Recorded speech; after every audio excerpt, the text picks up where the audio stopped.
Hey, what's up, guys? Welcome to the May 1st, 2024 episode of Roundup.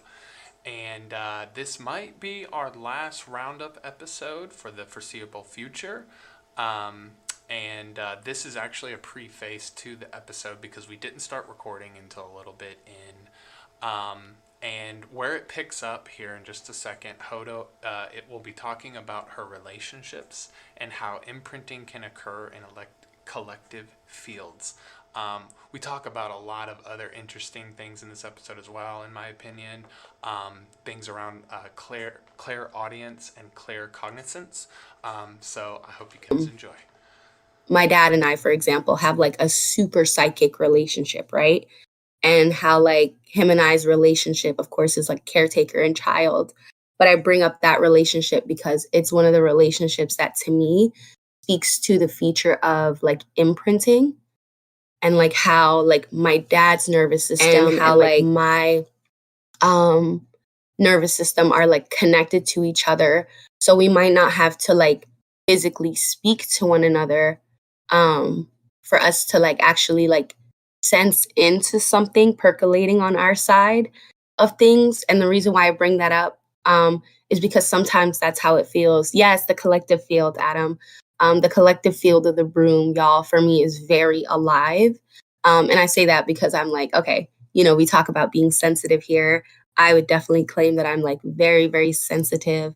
And then like my senses, they're very refined. So like I will literally be sitting here like watching TV or watching TikTok videos, and my like solar plexus will like bubble, and I'll be nudged to like go check into a conversation. Um, yeah, sensitive is so interesting. I've been nudged to like call it intuitive instead, and I'm just like, child, I don't know.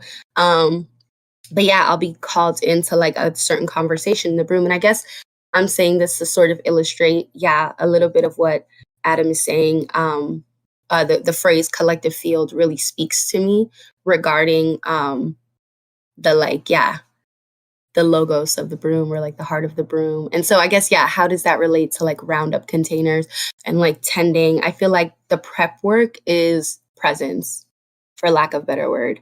Like the prep work that I feel like helps me feel prepared to like tend and like garden this space is like actually being present with conversations. And I'm not saying that like, oh, nobody's doing it. When I say actually, I mean like for me, instead of going in like autopilot mode, um, I'm like internalizing the conversation. I'm internalizing the spirit of the conversation. And then because I'm like mentally, like sometimes my mind will work like a researcher.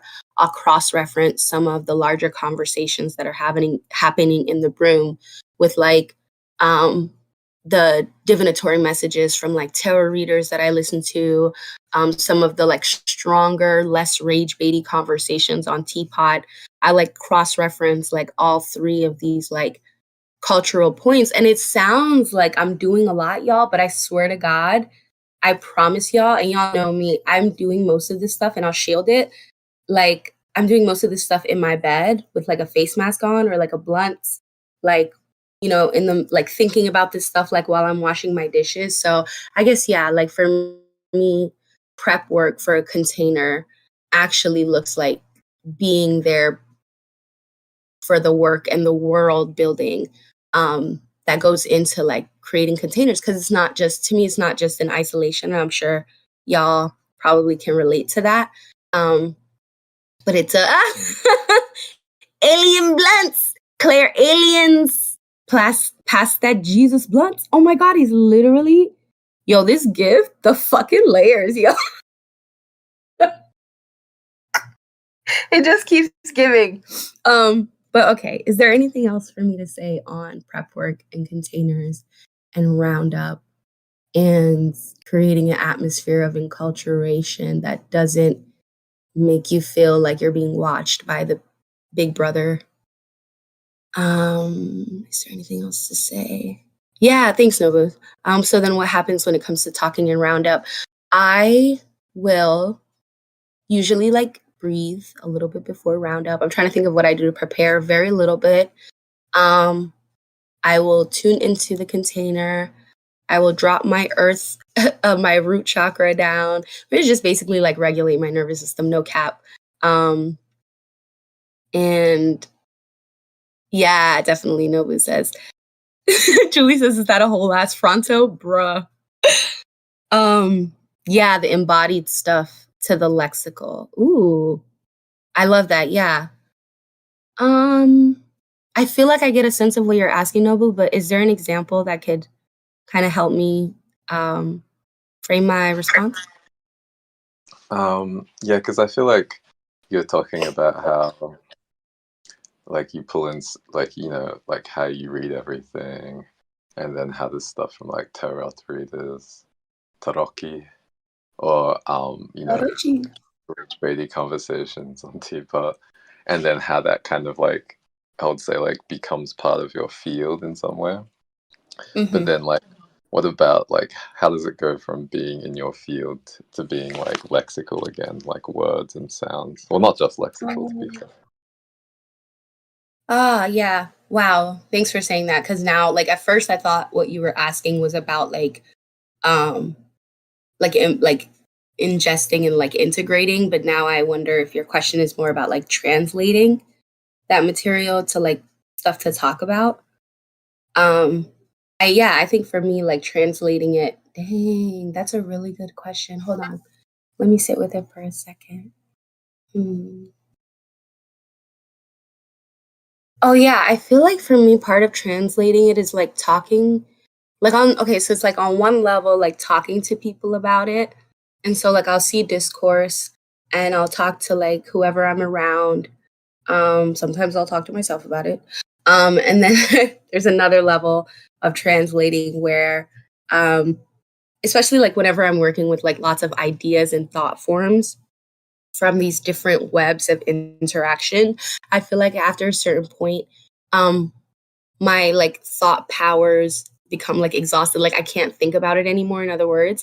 So I like try some of the thought forms on for size, if that makes sense, and kind of like try to like put myself in the shoes of the discourse. So like if the discourse is speaking about like there's been okay, for example, a really big discourse this week. Y'all probably haven't seen it, and if you have, that's what's up.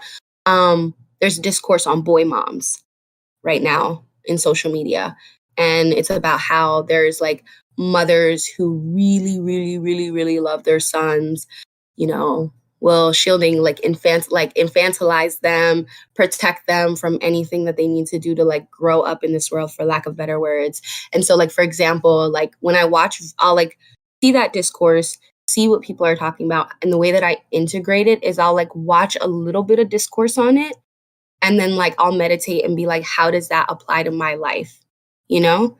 Oh, you meant Italians, I'm dead, yo.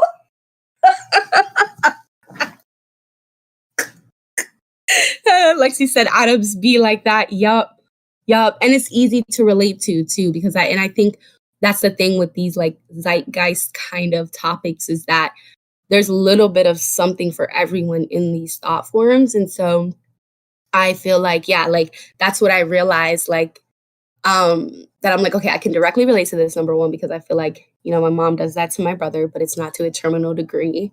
And so, like, just having this internal dialogue within myself where I can take the context that social media or the news or any hot topic is presenting, and I don't have to necessarily like force it into my life, but almost like quietly observe, like, how does this show up in my life? Or if it doesn't show up, like, how can I relate to this like pretty directly? And then while I'm meditating, my field will bring in more like real life circumstances. So, like, on the one hand, my field will have like all of these conceptual frameworks that I'm like, oh, these are great topics.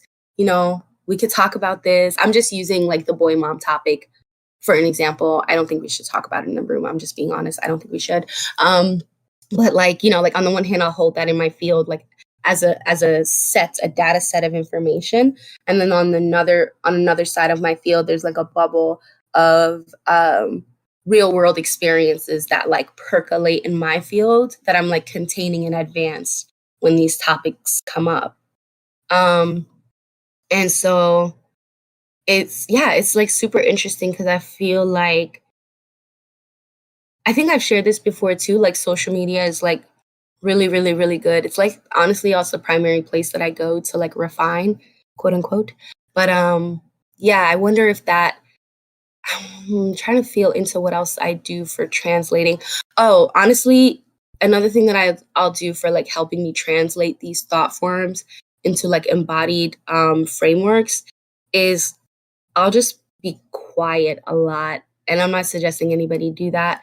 But what I'll do is I'll like work on silencing my mind to like see what arises. So that just looks like usually like more meditation. So yeah, I would say the translation process for me is like meditating and then having conversations with people about this kind of stuff.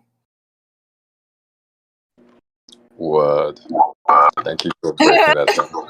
I guess Okay. I guess like would you say like I mean I guess like if someone was listening and they heard all of this, they might assume that your brain was doing like a lot of like logical operating, but I feel like that's probably not the case, right? No, not at all. No. Yeah. Like it's like my sense is like the kind of translation process that you're describing is kind of like what you're doing now about the translation process itself, Yeah. which is Yeah, like a lot of it is happening live in action. Yeah.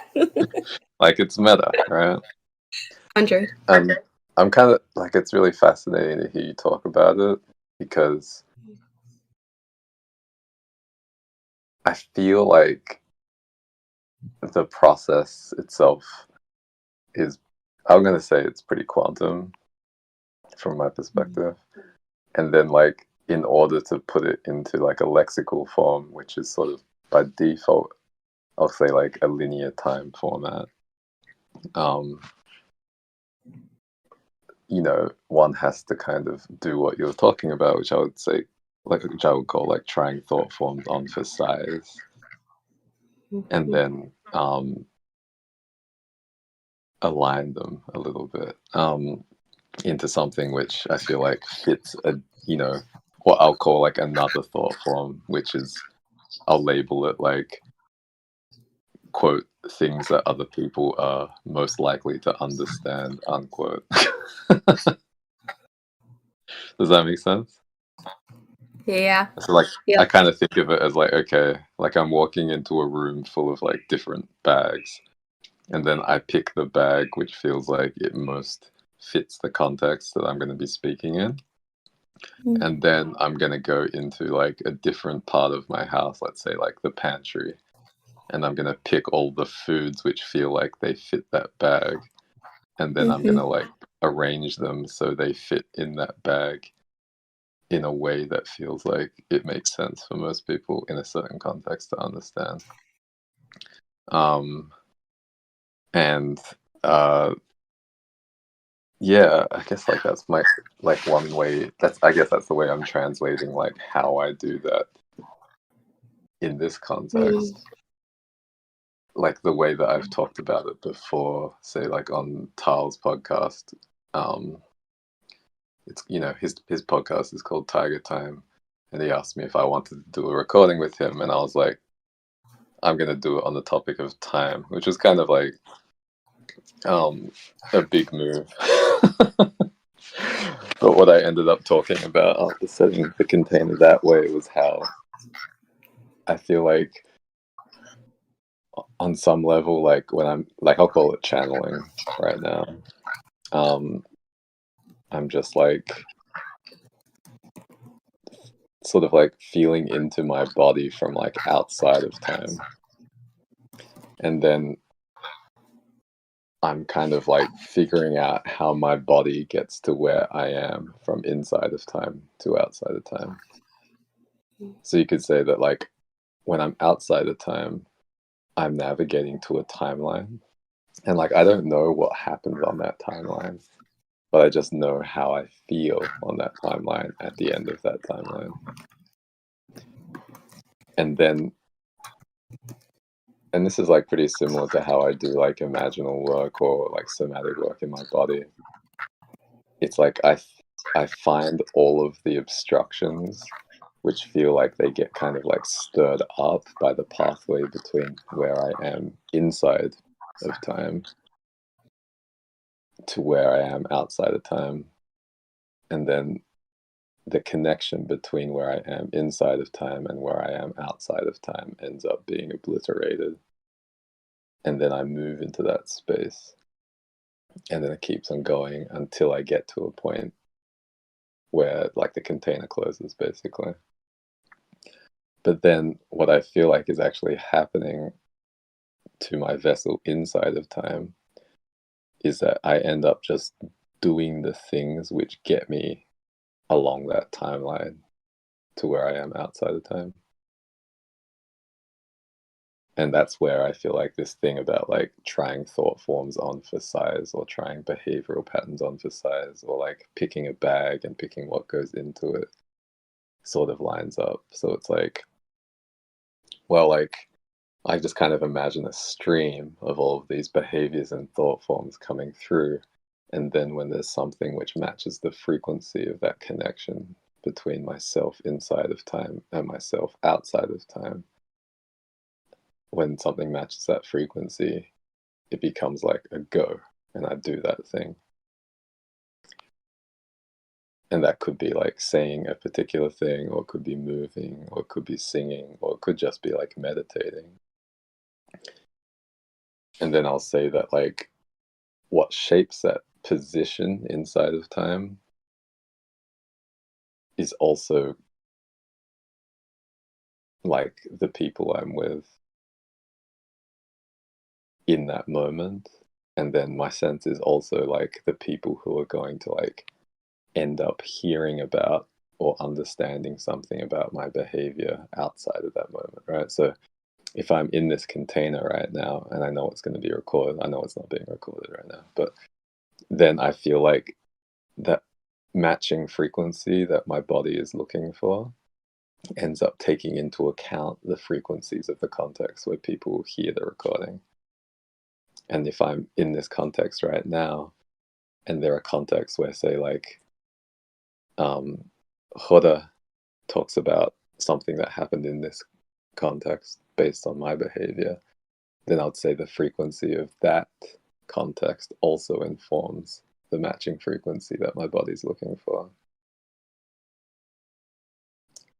And then I end up behaving in a way which, yeah, like basically connects like the frequency that my outside of time self is looking for across all of those different contexts within time to my behavior within that moment where my vessel like is essentially like listening and trying on different thought forms.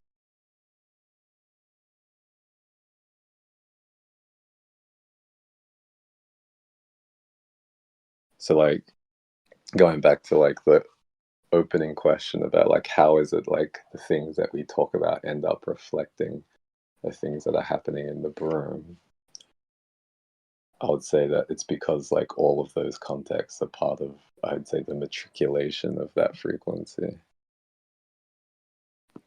And I feel like I probably don't read as much as Hoda does because I haven't, for instance, I didn't know about the boy mom thing.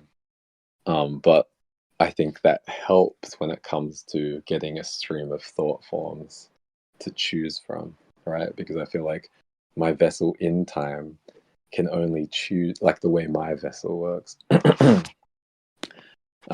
is like I can only choose things which my vessel has an experience of.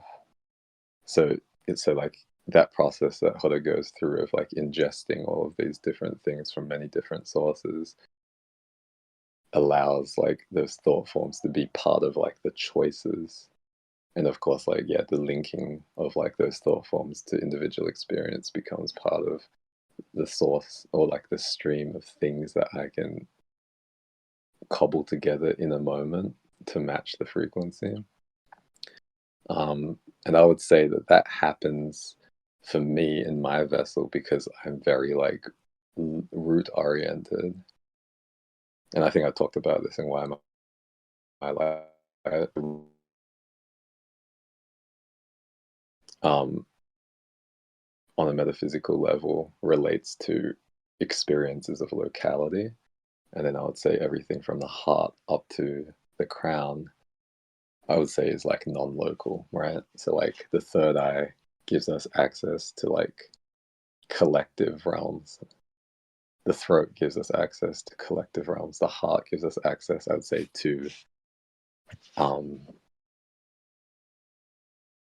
like what I've been calling like outside of time. Like it gives us access to Indra's net, which I would say is like the base material of our matrix. However, the heart and its like input and output is non-symbolic and non-conceptual. So we can transmit things via the heart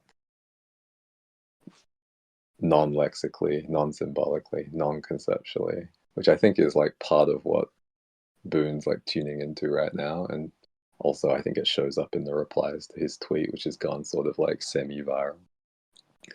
And I think like what the Heart Math Institute tends to call like co-regulation. But then when it comes to like speaking things from the throat or translating things which happen in the third eye, like conceptually and visually, into like symbolic things, I would say, like, at least for my vessel, I tend to only have access to things which I've experienced in locality. And I feel like that's part of like my path. But when when, like, for instance, like with clairaudience, I feel like because these things are like immaterial in the sense that we don't know how to measure them, sometimes what people refer to clairaudience is like literally, I would say, like hearing things that come from non-local fields, like collective astral. And then sometimes I feel like what people refer to as clairaudience refers to like the thought form mapping process that we've been talking about, right? So like, yeah, basically like I would say like that process of finding a matching frequency for me comes from my crown, and then it sifts through my local experiences. And then I'd say like someone who is like what I'll call quote truly clairaudient unquote, what comes through the crown will sift through non-local or collective experiences, and then it will be experienced often as like a sound. And I feel like for me, the reason that's the case is because the way that my third eye and my throat are set up is to be like very sensitive to thought forms and symbols. So if I was tuning in directly to like the collective realms with my thought form operators, like my third eye and my throat, then I would be very susceptible to a lot of things which could get stuck. And I feel like anchoring things in local experience, like this is why my, like the podcast series I host is called Why Am I Like This? It's like because it feels very important for like my blueprinting to only speak about things from my personal experience. Which is I don't think like necessarily the case for Hoda, because I feel like the way that Hoda experiences clairaudience is like closer to what I would call quote true clairaudience unquote, where like you hear things that you haven't necessarily heard in the physical realms. Is that accurate? And like I get that Yeah. sometimes, but it's like very, very selective because of what I talked about before.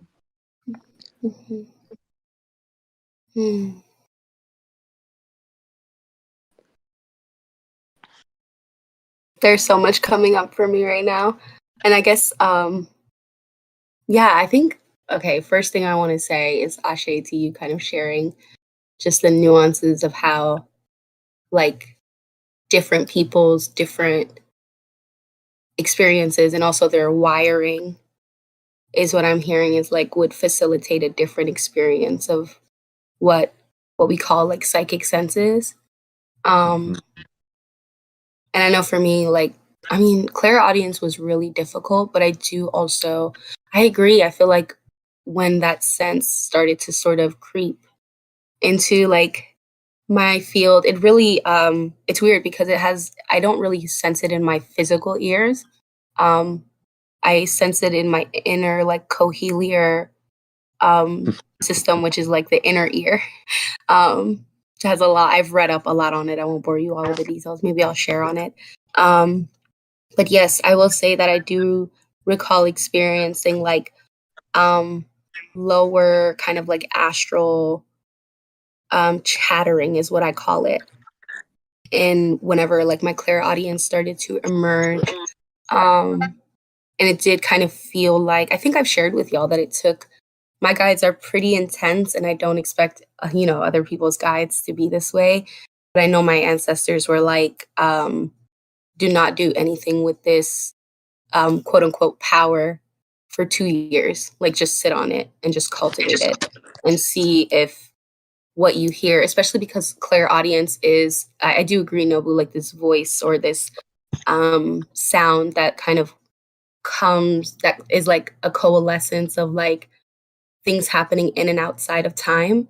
For me, it was really hard to discern. And I do think in general, it's really hard to discern um, just because the wiring and the filaments that this information is like channeled through is, it's unseen. So it just, for me personally, I was like, okay, like I'm like, it's gonna take 2 years to cultivate this. Sounds good to me. So it's like, yeah. And I think another thing that you were saying that really struck or like really stuck with me was oh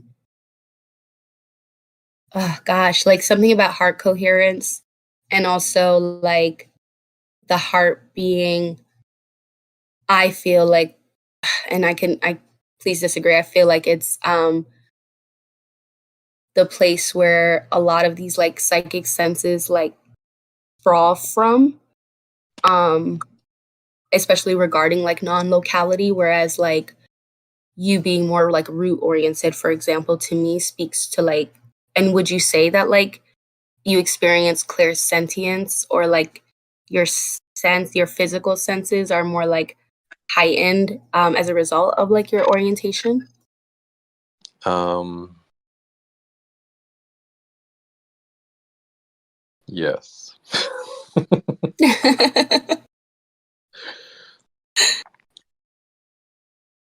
Ooh, sorry, I'm also looking at the chat. Yeah, this feels like we're getting into initiation by spirit. Um, yes, back to the heart. Nobu says, for me, the heart is how we connect to sky ancestors and is part of that configuration out of time alignment. Yes, that's what was coming up for me. Intrasnet. Um, oh gosh, there's like so much that I want to say, but I'm also like scanning my own channel to see like what's appropriate for this time. So yeah. Oh. Hmm.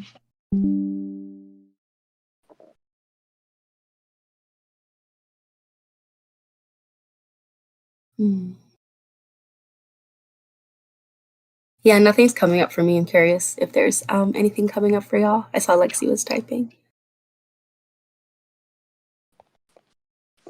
I guess like going back to the idea of like having prep, right? So like either I'll say like pinning things and then trying to speak to them, or coming up with a topic like, say like a week ahead of time. It's like, yeah, it's very hard at least like for my vessel, it has been very difficult to like fit that into like the frequency matching process. Mm. Like it kind of feels like my like the way it feels is like all of the things which match the context I'm in are in a room that's behind like a closed door, and Mhm. then all of the things that like are prepared are like in the room that I'm in, and those like the only things I can feel, like select from, and they're not like the right shapes for that time. Hmm. But yeah, Totally, I see this what is you're. like this is kind of how I feel.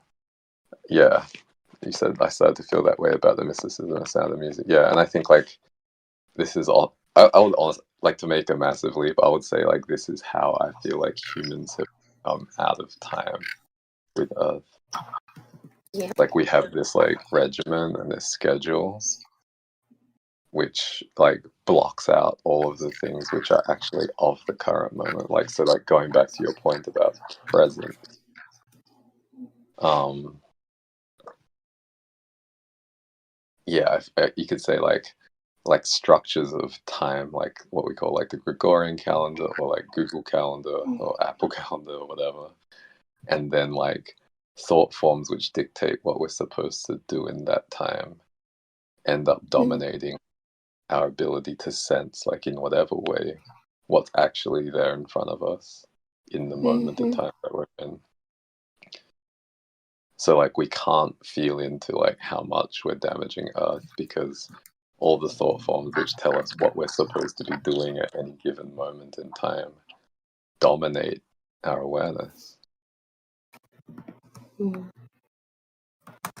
Or like we can't feel into what it must be like to be in like Rafah or like anywhere in the Levant because like our present experience and like what we feel like we're supposed to be doing ends up dominating our ability to feel into that space and time, right? So like I was watching Civil War and like I don't think there's any spoilers in what I'm saying, but basically like they show what it would be like, let's say for like I think it's I-90. Like there's a significant part of it takes place on I-90 between like New York and DC. Um, and it's like a war zone. And I feel like it was really effective. And I feel like Alex Garland does this a lot, where he kind of like makes something which is like every day appear to be surreal. And it's like, yeah, I can imagine people not going to the cinema to watch it because like on an unconscious level it'll be too triggering for them.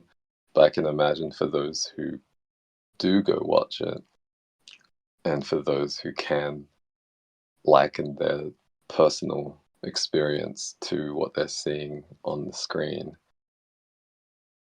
it will be like much more immediate for them, right? Because it's like then there's this interjection of like the feeling tone of what it's like to be in a war zone into something which feels very proximal to their lived experience. And then they can be like, oh, okay, like now I can't really feel like what I'm supposed to be doing at this time or like what my worldviews dictate I should be doing with my time generally. Because now there's this interjection of like different thought forms which sync up with the thought forms that I have about the way my life looks in a way which is quite, quote, arresting, unquote. And then that can, I would say, like, give people an opportunity to, like, experience what it's like to have separation from the thought forms which usually dictate how they comport themselves. And, you know, like, what I'll say in this moment is, like, feel into, like, the vibrations of the heart and, like, what those vibrations might be telling them to do in that moment. And then maybe if they like that feeling, or I would say, like, even if it's not a pleasant feeling, but it's a feeling which feels true, then it'll be easier for them to tune into that feeling, even when they're not watching like a war zone unfold in America. You know?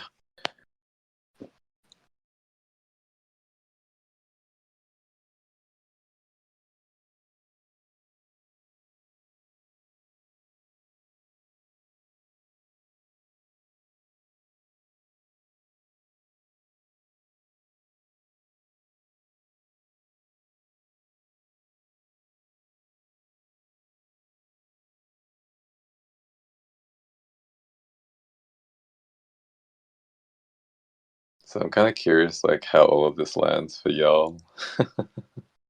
See what is chanting a little bit.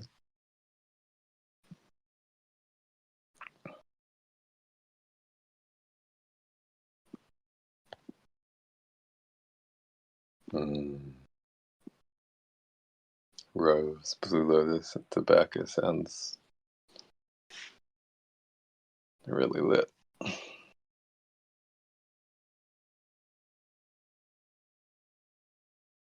Yeah, I mean, that's kind of what I've been feeling into as well, Julie, about grief. And it's like, I don't know how I'll say it, but I feel like what I'm kind of like tuning into is like a feeling of being heart-led, which like most of us have not previously associated with the phrase being heart-led. Yeah, exactly. A grief of what we could be or what our world could be. And I think it's like what I'm kind of tuning into like collectively is like it could be quite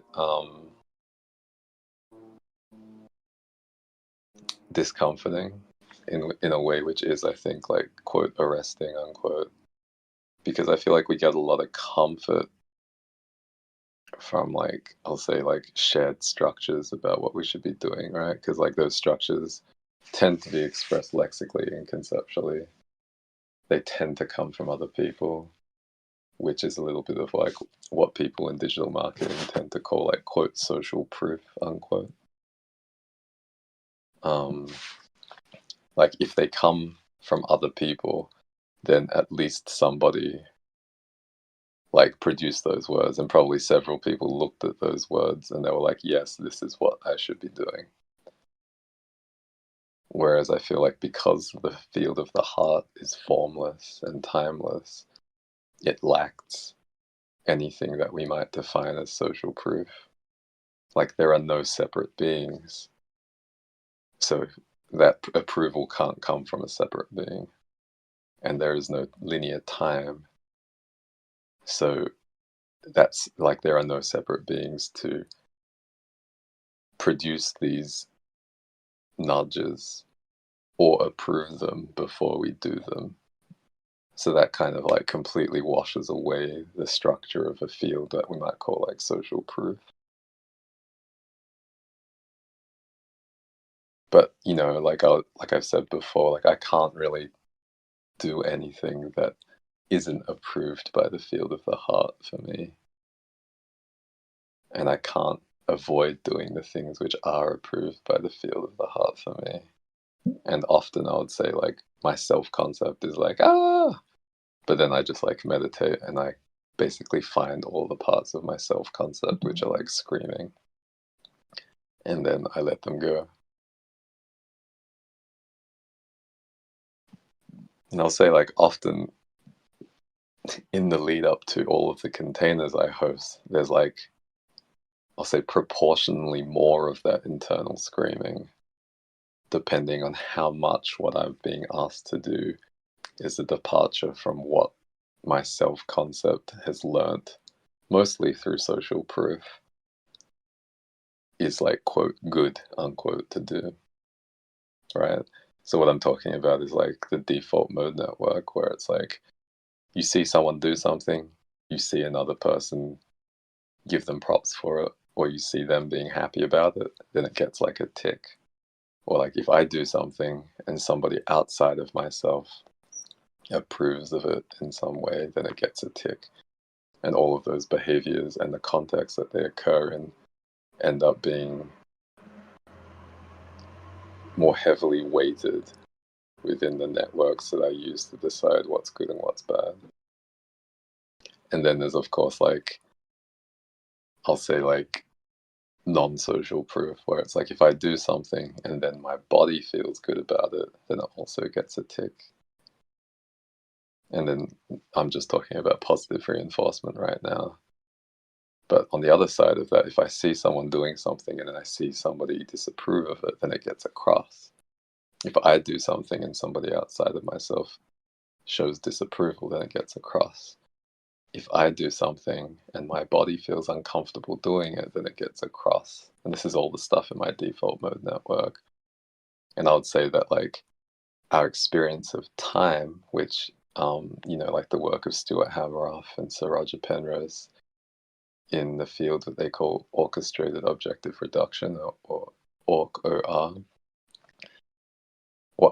that network gets engaged every single time my microtubules collapse. So it's like, basically the way they talk about microtubular collapse is like every time there's a collapse, you capture information from your synapses, and that becomes like the frame of a film. And then the next time it collapses, you capture information from your synapses, and that becomes the frame of a film. And what I would say in each of those capturing moments is happening is that, like, the stimuli that's coming from your body is being processed by your brain. It's being processed into context, and then it's looking for ticks and crosses associated with that context. And it's like, okay, don't do any of the things which have crosses next to them for this context. And then do the thing, like figure out the things which have ticks for them in this context, and do the things which have ticks. And this is like what I often call like the compression process from like fantasy, or like fantasia, which is like in the Greek etymons, literally like I'll call it like the feeling realm or the sensing realm, down into like the plane of possibility, into the plane of choice. And then when we quote choose something from like the list of ticks and crosses, then we make time, right? We do something and we perceive something, and then that's a frame. And then we do exactly the same thing the next time the microtubules collapse. And this is why I believe they call like the third eye, in some lineages, they call it the causal layer of the metaphysical realm, because it's where this process goes from sense making to mechanical action.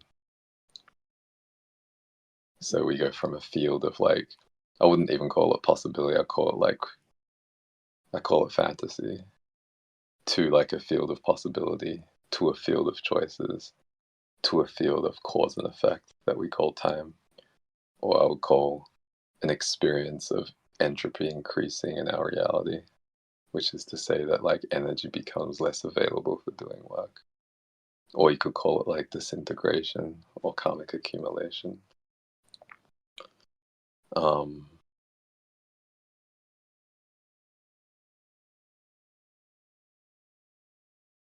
then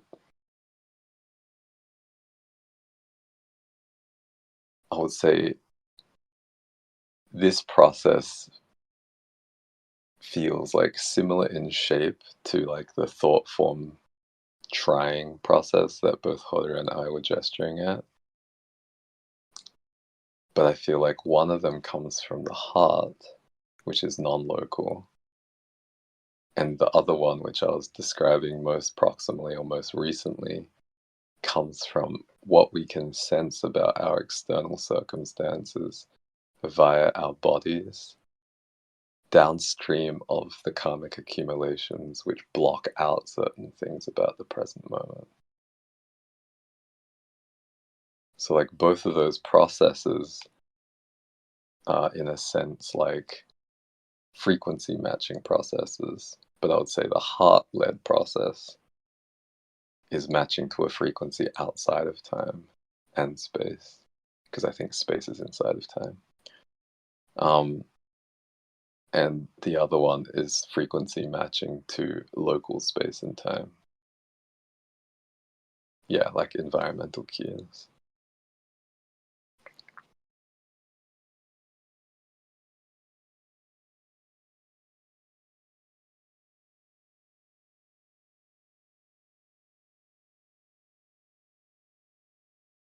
And I would say that the thought form matching process, which is heart-led, includes the cues which are used to do the thought form matching process from like a head-led place. Like the cues that the head is going off of to create timelines is a subset of the cues that the heart is going off to create timelines. And therefore, I would say that, like, you could say that when we are heart-led, we are aligning with a process which draws upon more information than when we are head-led. And I feel like the work that's happening in artificial intelligence right now tells us that the answers that you get from more networked informational intelligence tend to be better by many different measures of quality than the answers you get from like less networked information and or intelligence. And then I would say that the field that I believe is called integrated information theory. I'm going to drop a link in the chat. It's basically like a panpsychic compatible theory of consciousness, which was created by a guy with an Italian name. I'm going to read it out. Giulio Tononi. I would say that this kind of sketches out some like a conceptual framework for understanding why higher degrees of complexity in informational networking lead to more intelligence, and lower degrees of complexity in information networking lead to lower intelligence.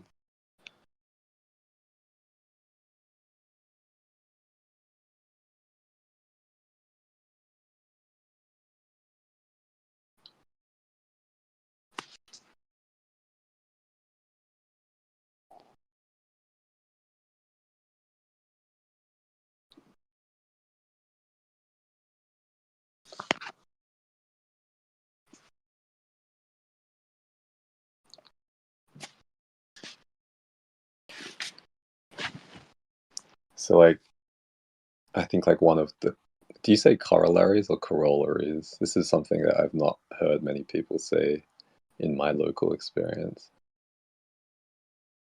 The former, corollaries. Okay. Yeah, I say corollaries.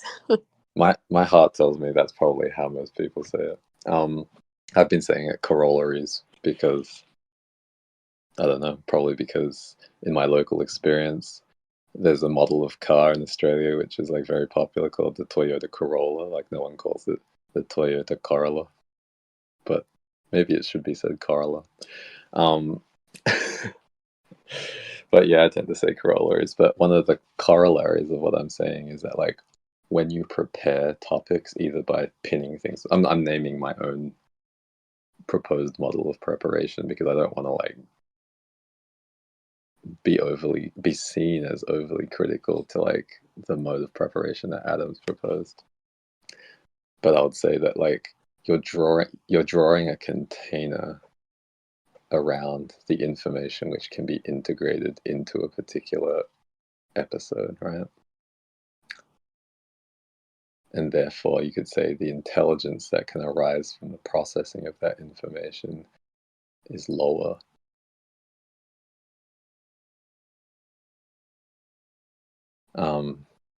Suggested, yeah. I'd also love to hear more from Julie on like entropy and the importance of randomness.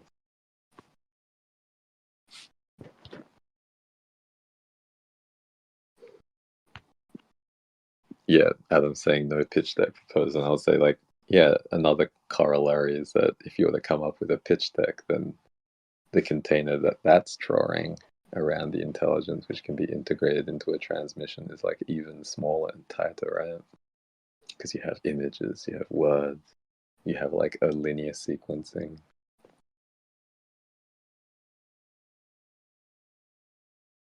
Exactly. But okay, like another corollary, and I'm like, I feel like I'm waiting for Julie to type something, so I don't feel like I'm necessarily cutting her off here. But I also don't feel like that's how Julie's vessel works.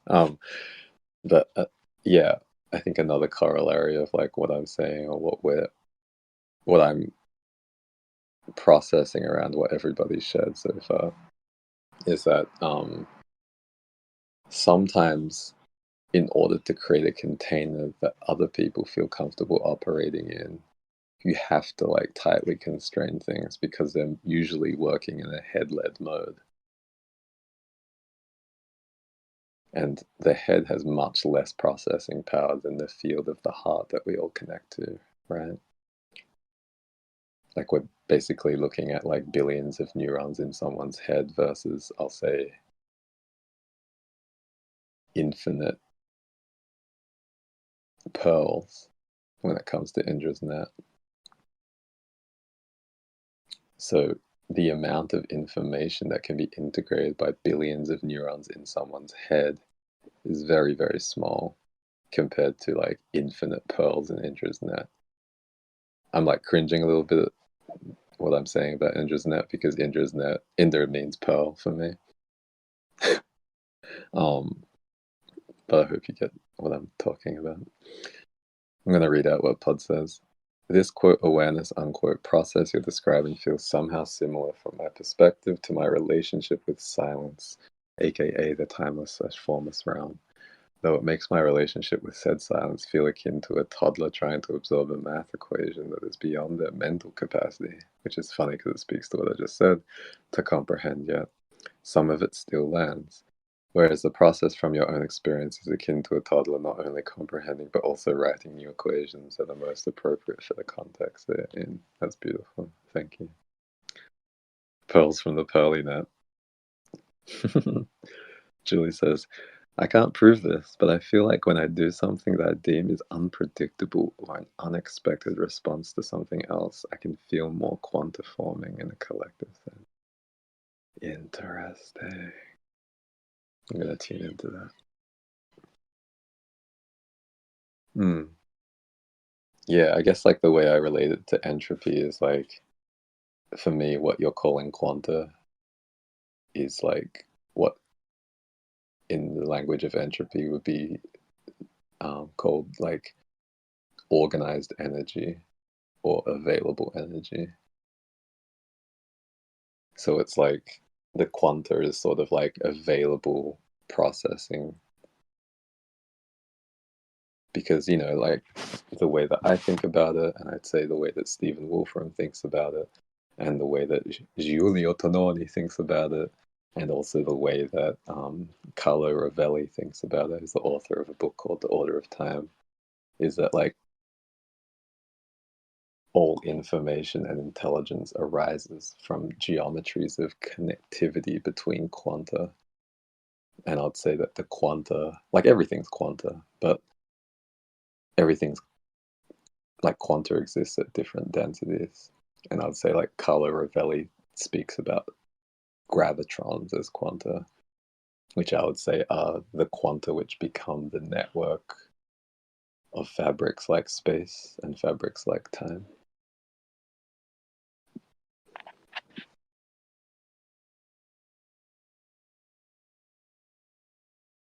So then, yeah, my translation of what Julia is saying is that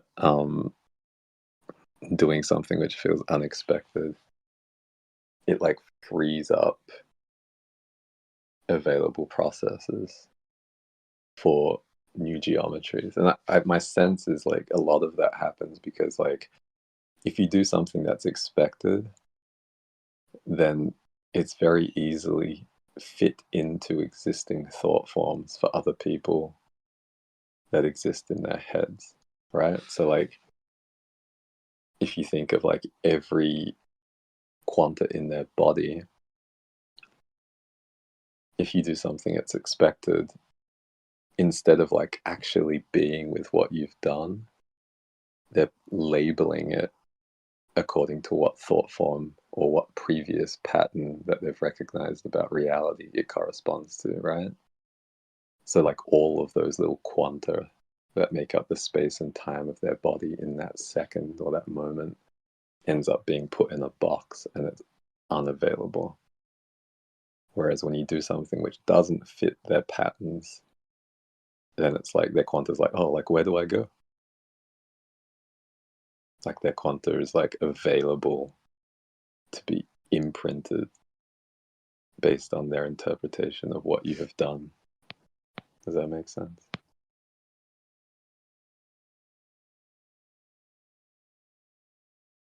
I'm just like reading what Adam posted.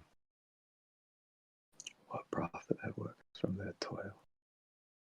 I have seen the business that God has given to mortals to be busied about. God has made everything appropriate to its time, but has put the timeless into their hearts so they cannot find out from beginning to end the work which God has done. I recognize that.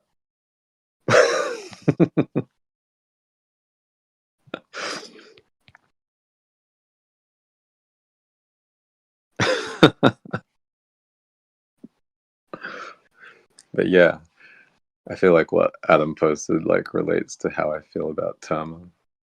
It's like you make a realm and then you like whisper something to it, like let there be light, and then you let that realm of space and time process the sound and make meaning out of it. And this is also what in Kabbalah they call Talmud, secrets, is like how it's often described, because like I would say, yeah, like within that canon, we can't know what God said. We can only know the meaning from inside that we make of what was said. And then that gestures at what was said. So it's a secret. But I don't think that's true if you can connect to realms which either like connect to the realm in which God said the thing, or you can connect to realms outside of the realm in which God said the thing. Which is why I also think that the God that, well, I think there are multiple gods referred to by Abrahamic lineages. And I would say that like when we connect to like Andromeda or Ma'at, we connect to a galaxy outside of time, which already knows what happens on all of the timelines inside our galaxy.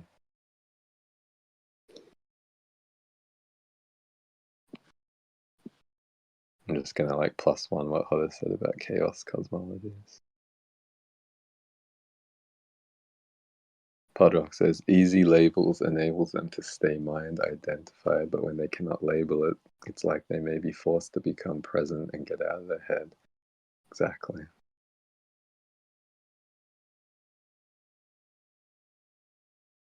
And I think, yeah, like what Podrock's saying about seeing a beautiful scene from a mountaintop for the first time, and it takes your breath away, for me corresponds to like the dialectic between prettiness and the sublime. Right? I can't remember exactly which philosopher it is. I feel like it might be Kierkegaard, who talks about like the sublime as something which is like almost terrifying, or like you could say awe-inspiring. And if you look at the etymology of awe, it relates to like fear or fear of God.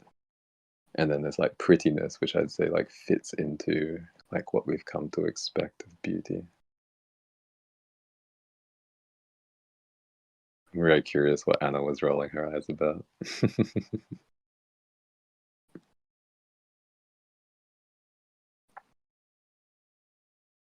I'm gonna look for that, because I've been like, the last session in the Momentum series was about beauty.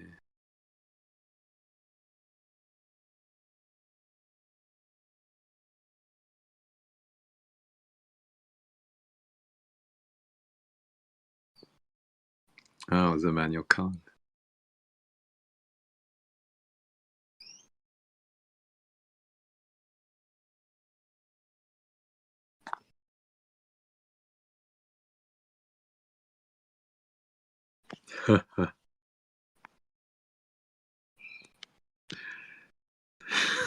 So funny.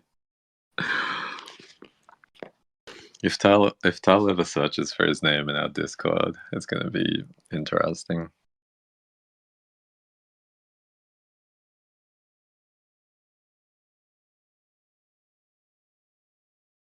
Zweckmäßigkeit ohne Zweck.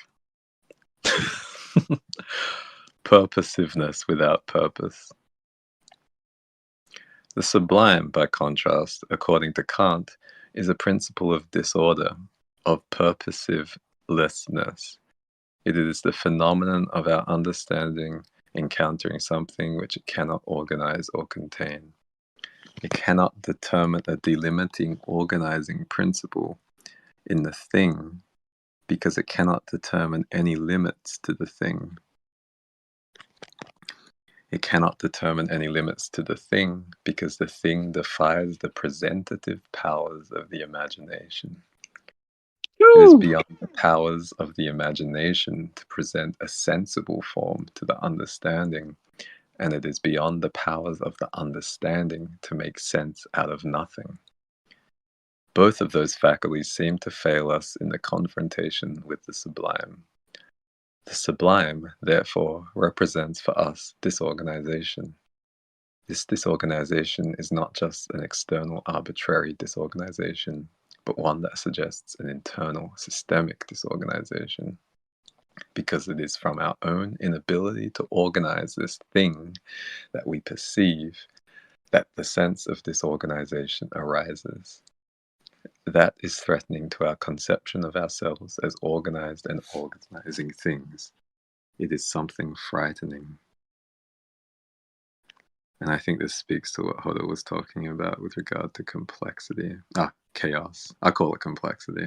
It's like a complexity which is higher in degree than the complexity that we've previously been able to integrate about our previous experience. And I think this is also speaking to like Lucifer versus as like, or Satan versus like the order that is imposed by, quote, the word of God, unquote. And I feel like this passage also speaks to like what I was talking about when it comes to like compressing fantasia into possibility, into choice, into causal time.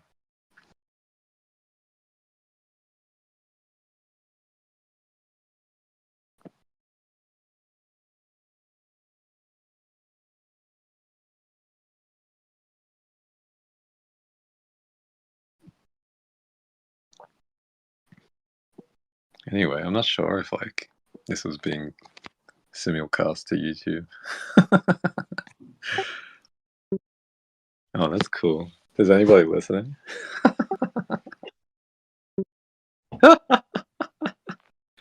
Russian bots, maybe. Hello, Russian bots. Zdravey. Zdravey. Добрый день. Как си?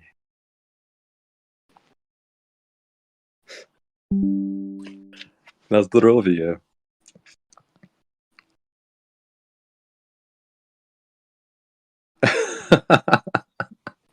I was mostly speaking Bulgarian because I'm not clairaudient. Well, I feel like my clairaudience is used very selectively, but we had two for about 30 seconds. Yeah, I mean, I think it was an interesting run. Wait, I think can I it ask will a be question? interesting. Yeah, what's up? For those people that experience claircognizance and clairaudience, ¿qué es la diferencia? What does the difference feel like to y'all?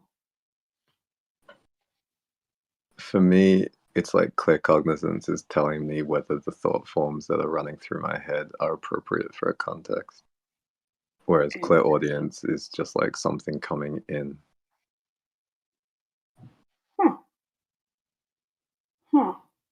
Okay. From outside of my thought forms. Yeah. I'll sit with that. I'd Like also say sometimes- somatically. Sorry.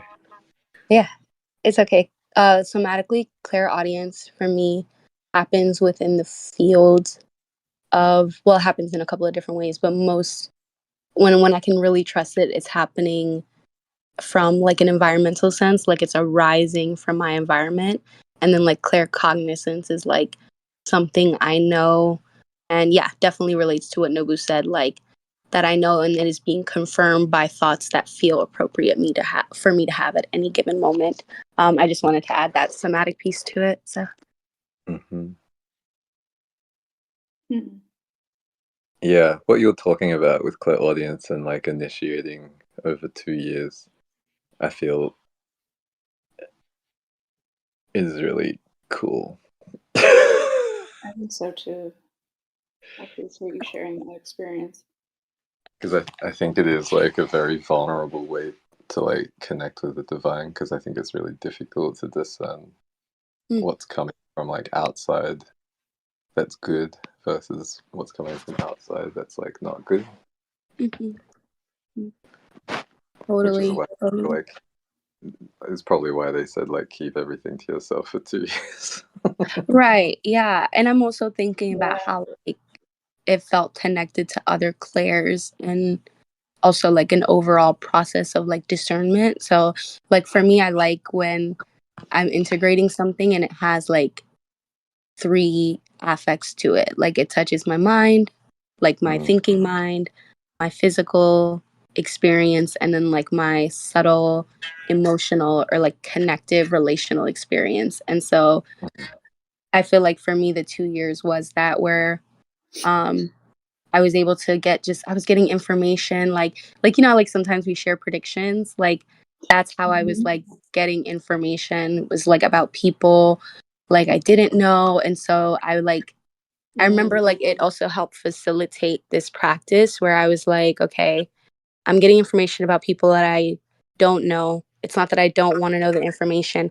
How can I integrate this information in a healthy way for both me and them? And so it also helped me tune to like e- I'll say like energetic hygiene to help me like facilitate things like yeah, like to even know what is appropriate for me at any given time or moment is not something I can claim to know at any given time or moment.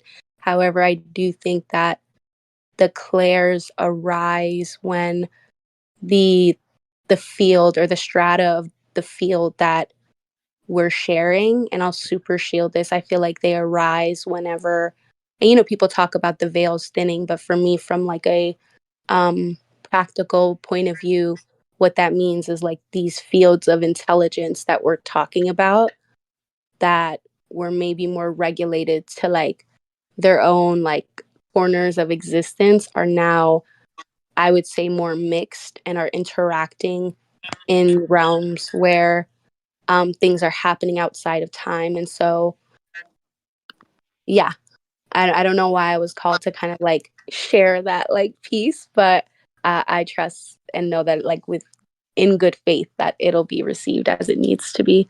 Yes, like asking for verification in threes, being my odd tech. Ooh. Yeah, I do feel like this, well, like a broader theme was coming up for me recently where it's like, I feel like when I started um like having like getting more like pertinent messages in my dreams, there are some that I wish I kept to myself because like I look back and I'm like, I don't know that that was like necessarily aligned. Like like it wasn't necessarily like like sure, like you know, you can get like messages from spirit, but like it doesn't necessarily mean that it's aligned to your body. And I feel like I made that mistake where I was like, oh, oh well, now I know.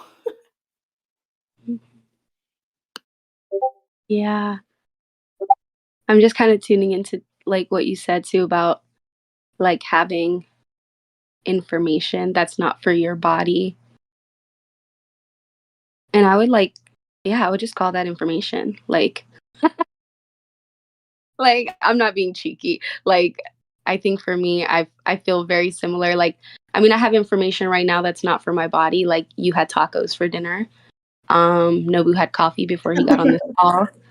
Sorry if I make y'all feel weird about this. Adam, because I remember stuff too. Like, yeah. Yes, information versus form. Yes, definitely. Thank you, Nobu, for I was about to go down a rabbit hole, but I'm like, yeah, there's information that I feel like I have about a lot of stuff that's not for me, but even if it's not for my self-conceptualizing self, it's information that I'm either pulled to, like from that heart pull, like Nobu said, like legitimately was pulled to watching stuff about boy moms because my sister and I were talking about her being a boy mom. So it's not like it's like thought forms like possess me and then I'm like out in the ethers, like getting ramsacked, shielding by like incubi and succubus. Because I do think that that's what people think the alternative is. Like liminal spaces are either going to look like a church or going to look like your sleep paralysis demon. And I would literally bawl and cry right now in this moment if that's what the liminal worlds were like reduced to, you know, and they're not. And so yeah, for me it's yeah. I'm just reading what Podrock said, sorry. Yeah, I guess I could say like maybe there were like messages that I perhaps thought were for me personally, but I look back and I wonder messages for me personally. I don't know how to explain, but like more discernment is needed. Totally. Yeah, I would say, yeah, like, and even refining those senses because, like, one thing I noticed, like, after I kind of took those 2 years to cocoon myself in my mom's, it was so interesting, y'all. Like, this spiritual initiation was ridiculous. Like, anyways, I won't get into it, because it's so like non-linear. Not because I don't trust y'all. It's literally it won't make any sense. So, yeah, I think one thing that I did want to share is how like other senses, clairs, I guess you can say, arise through like sitting with like some of these things that are like information that might not be for us. And like I feel like for me, I'm trying to remember if it was clairaudience and then claircognizance. No, it was clairaudience and then clairsentience because I feel like that's what I was doing. I was like, I need to invite my body into this conversation, into this greater conversation that I'm having with spirit because right now I'm simply like not trusting the information that was coming to me, you know? So yeah, I think that they're connected in a way that like one of them kind of quote unquote turns on or one of those threads is touched and it kind of like lights up I think other clairs if they're like, you know, if they're part of your orientation and makeup. I'm gonna keep meditating on the clairaudient versus claircognizant thing. Thanks for your perspective. And Does I wouldn't anyone even else say have they're perspective? verses. Oh, sorry. I say I wouldn't say they're verses. I'd say they're siblings in my cosmology. Key. Key. I'm curious if other people have perspectives on it or like want to say what it feels like for them. Siblings fight. I'm gonna read what Lexi said. Oh no, I'm gonna read it to myself if anyone wants to share anything. I used to get bombarded with.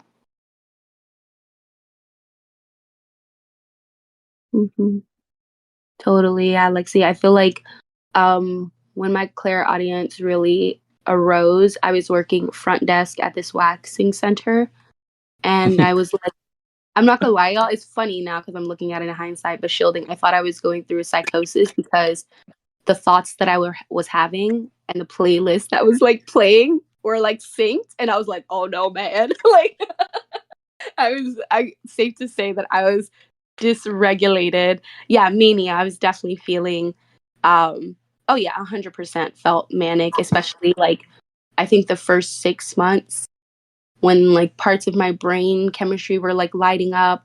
I'd also like turned 25. No, I turned 23. So like my frontal cortex felt everything in my brain just felt so weird during this time. So I'm saying all that to say is I relate. I definitely relate. Who says I'd also say that sometimes putting stuff out and observing what happens, definitely. Like fucking football predictions, yeah. That's interesting. Yeah, I got a nudge about sharing a prediction today about three different things, but it's so weird because we're talking about like form and information. I was given the form of these like prophecies before I was given the information about it. So I was like told to hold space for it before the data made it through. So totally, yeah. Nobu said sometimes siblings fight. Yes, they do. Yeah, mania for sure. Hmm. I feel you, Anna. Yeah.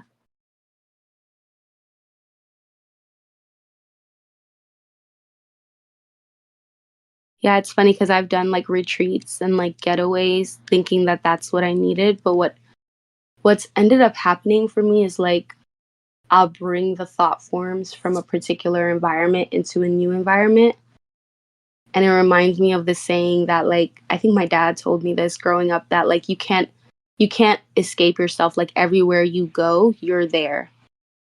So like you can't like even if you change locations, like a lot of like rap songs suggest it's not going to change like your internal temperature unless you're collaborating with your environment to make that happen from my perspective. Yeah, definitely. Okay, I'm gonna take a step back and hold space, see if there's anything else coming up for you. Yeah, I'd love to hear about y'all's clairs if it feels aligned to share. Oh, Craigie. We are on YouTube though, so that's exciting.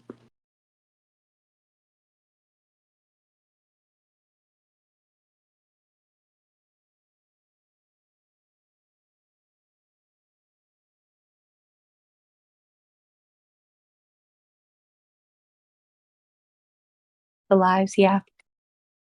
I look forward to having another outlet that I use. I use YouTube a lot, so I'm excited to kind of take up space on that platform too.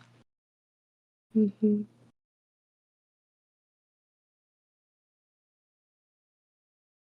Yes, and integrating the feedback from Light and Leaf, what Light and Leaf shared yesterday in the open sending call about doing upcoming promotion. Yes, a lot of things happening in the broom, I feel. Yes, and Podrock says YouTube easy to link. Sorry, YouTube is easy to link and super accessible via social media too. Nobu says like maybe a post on Mondays that talks about the week's containers and piggybacking off it every day with an updated list that goes to buy me coffee too. Mondays talks about the week containers. Oh, I love that. Like a bulletin almost. Like here's what you can look forward to in the room that's coming up this week. Mm. Yeah, and that goes to buy me a coffee too. That way folks they're updated. I'm still integrating buy me a coffee, y'all, so please bear with me if it's taking me a while to like onboard how to work it. But I would love to see that go there too.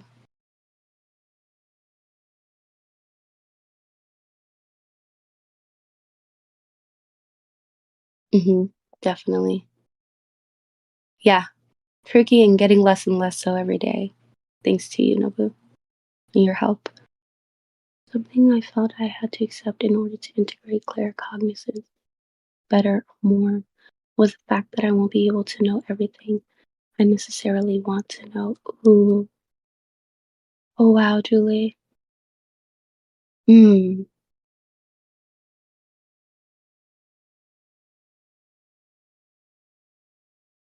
And how did it help you, like, integrate, like, or I guess, yeah. I wonder if you felt more at peace after discovering you won't know everything you want to know.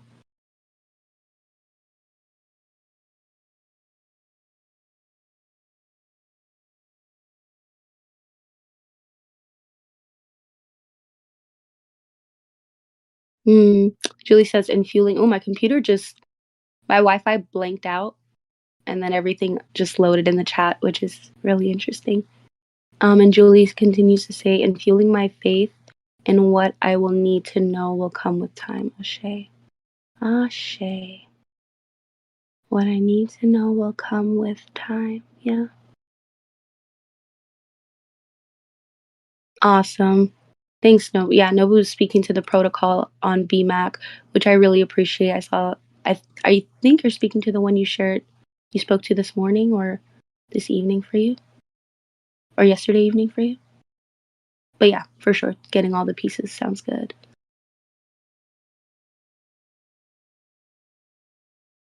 Ashe. Yeah, for me, I'm like, I don't know, some days I do feel glad that I don't know everything that I want to know. Like sometimes it feels good to, and I'm not talking about being willfully ignorant. I'm like, I would like to like have a good relationship with the mystery, you know? Yeah, and Julie says that kind of stabilized things for me gradually. Ashe. Definitely more at peace. Yeah.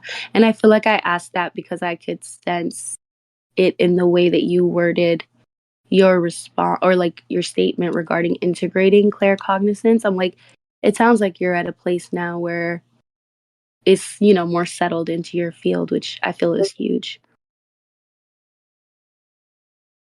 Podrock says, "It's kind of a paradox for me, though.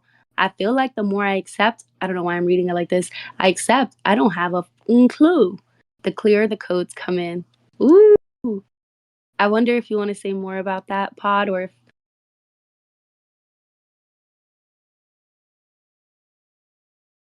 that feels huge to me.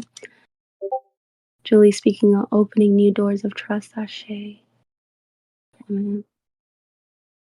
Noah says, yeah, like integrating it into the publishing template and also fiscal cooperation and maybe another weekly process. Publishing template, fiscal cooperation, another weekly process.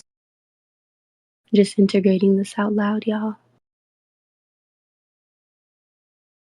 I see what you mean. The template. There's two conversations happening right now. I appreciate you reading the chat, Hoda. I wonder if it's overstimulating for y'all. Usually it would be, but I'm noticing I'm not overstimulated right now. It is. Okay. Personally. I'll be honest. No, that's good to know. Yeah. Okay. So like this admin convo, we have a container of what Roundup might look like moving forward. Wait, I missed that part. Oh. Right here. Hold on. Hold on.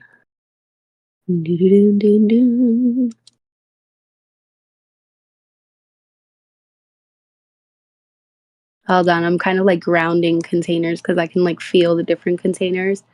They all feel like little bubbles, so it doesn't, yeah. Yeah. So, okay, on the one hand, I would like to close this conversation on clairs. I would like to also say that there's a thread in Iaga to speak to psychic clairs if you guys want to like keep tracking this conversation. I would love to. I feel like it's a place of development for me because I'll just say, like, as a teacher who's working with students who are on the spectrum, I felt a lot of the times the nudges that I got, which I kept wholly to myself because of safety, were like regarding a lot of my students kind of also having claircognizance, clairsentience, and these expanded states of awareness. And so, like, if I was a spiritual researcher in the astral somewhere, I would say that this is like my area of interest right now. So please, like, feel free if later on, things show up for you about clairs to share that there. So closing that container. Now I'm going to open up the container about Roundup and what that's going to look like. A suggestion from Nobu, what it could look like. And please correct me if I'm wrong. I read this as a recapitulation of what Roundup could look like. So it looks more like a bulletin board. I could be projecting completely. Wait, I thought that was for promo. I think that's for promo. For promo? Okay, cool. Yeah, I didn't think that was. Well, Nobu can speak to it because he wrote it. But oh, wait, what?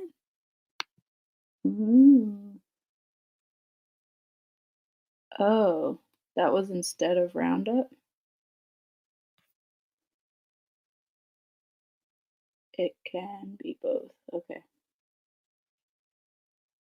Yeah, I didn't think that you were saying it like instead of. Yeah, okay.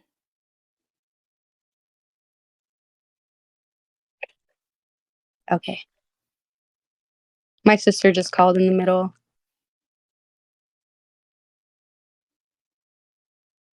Hi, Hoda's sister. She was, I'm not even going to say what she said. I'm going to leave it out of this container. I wonder, did I miss anything though? No, Nobu was just clarifying. Oh, it could replace live containers. Live containers of Roundup. It can be both. I didn't frame it that way. Polycausality. I like that phrase.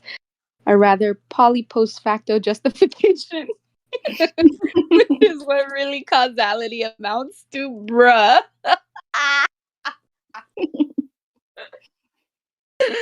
Oh gosh. Yeah, I'm curious what y'all think. Yeah, rapid fire input.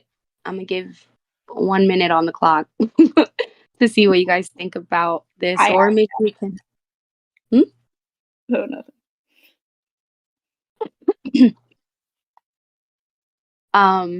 Or maybe we can talk about it in another thread. Okay, no strong feelings. No strong feelings. Anyone else? I personally have strong feelings about it. I would love to see Roundup be a write-up, like a bulletin, and for us to replace this live container. That's just my preference, and I'm open to, yeah, something else. Yeah, that's my preference. Personally. Okay. Cool.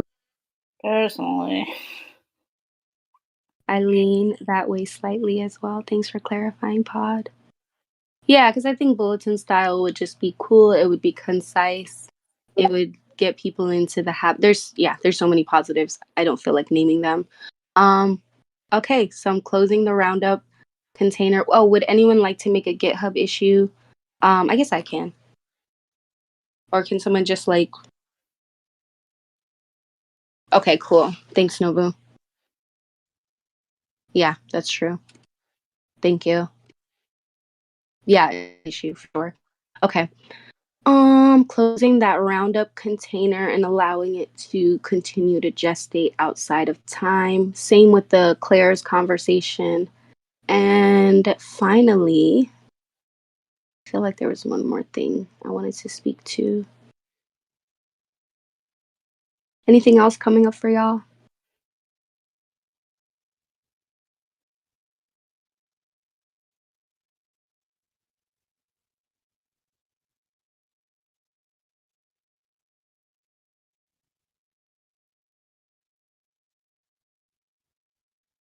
Promoting upcoming containers on social media. Ashe.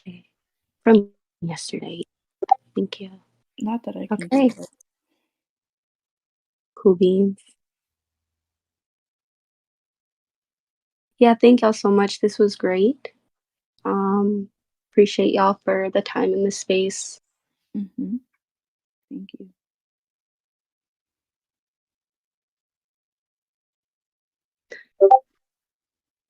Oh, yes. Happy birthday, Adam. It's not your birthday anymore, though. Happy birthday or happy, yeah. When the code's coming through Thanks, the cloud. I do love the meditating cloud, though. It's amazing. That third eye is wide open. Damn, dude. I know y'all. this is the turquoise color. For the win. Ridiculous. All right, y'all. Peace out. I'm closing this container now and allowing it to gestate outside of time. Peace. Take care, y'all.